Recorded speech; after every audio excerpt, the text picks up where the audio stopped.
Bien-aimé, lorsque vous avez commis une erreur dans votre vie, que vous vous êtes trompé, que vous êtes tombé dans un piège, que vous avez fait une chose que vous n'auriez pas dû faire, une chose qui ne plaît pas à Dieu, ne vous y confortez pas.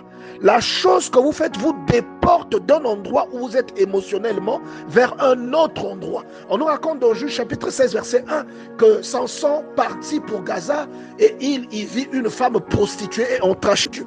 Toute personne qui a une relation avec Dieu est symbolisé ici par Samson. Et là où il va à Gaza, déjà c'est le territoire de l'ennemi. C'est lorsque toi qui as une relation avec Dieu, tu commences à flirter avec la tentation. Tu commences à flirter avec des choses que Dieu n'aime pas. Et on dit qu'il est rentré chez la prostituée.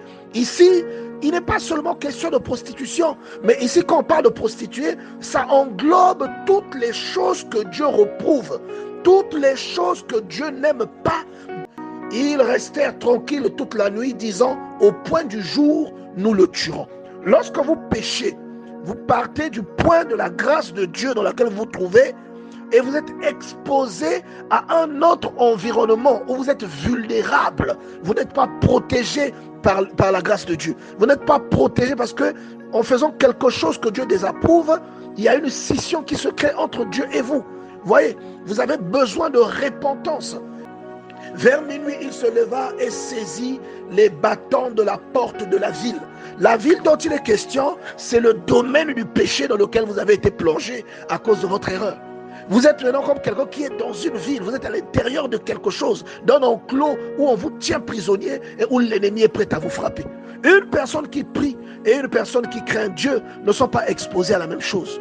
Vous pouvez vivre les mêmes choses, mais ce que vous vivez ne vous expose pas aux mêmes choses. Et la Bible dit que Samson s'est levé vers minuit et il a pris les bâtons de la porte. Il était prisonnier de ses ennemis, mais il a pris les bâtons de la porte de la ville. Vous voyez les murailles qui entouraient, qui encerclaient les villes à l'époque. Et lui, il a arraché les deux portes, il les a emmenées sur une colline. C'est une démonstration de puissance qui ne peut pas se faire si Dieu n'est pas dans votre vie.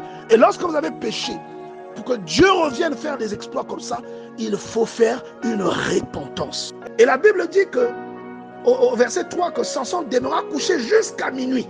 Vous voyez, il y a un temps pour tout, bien-aimé dans le Seigneur. Il y a un temps pour demeurer dans la procrastination spirituelle. Il y a un temps pour dire stop, pour se lever, pour reprendre votre vie en main. Il y a un temps pour prendre des décisions, pour vous challenger vous-même et pour surmonter le problème qui est en train de vous asservir. Lorsque vous péchez, vous vous retrouvez dans un territoire et c'est la protection que Dieu apporte dans ta vie qui est démantelée et qui donne accès à des choses qui guettent une possibilité depuis longtemps. Vous voyez? Après, vous voyez que les enfants commencent à tomber malades dans la maison. Vous voyez, parfois les autres, certains perdent leurs opportunités. Vous perdez, parfois vous avez un gros marché, vous perdez le marché. Dans la maison, les gens commencent à se disputer. Vous vous dites que c'est normal, mais ce n'est pas normal. Des fois, ça vient d'un péché que vous avez commis. Et la Bible dit qu'il est resté couché jusqu'à minuit. Alors, quand on est à minuit, à partir de minuit, là, on va basculer dans un autre jour. Une nouvelle ère doit commencer. Et voilà pourquoi je dis à quelqu'un, là, on va entrer dans une nouvelle année. Il est peut-être temps, bien-aimé dans le Seigneur, de vous mettre debout dans la prière et de dire que je n'entrerai pas avec mon problème dans la nouvelle année qui vient. Je n'entrerai pas avec ce problème. Ce problème s'arrête à la porte de la nouvelle année qui arrive. C'est important de savoir comment reconquérir le cœur de Dieu. C'est important de savoir s'humilier. Lorsque vous avez fait quelque chose de mal, sachez que vous êtes déporté sur un territoire. C'est comme quelqu'un qui est en liberté. Quand vous faites un péché, on vous déporte dans une prison.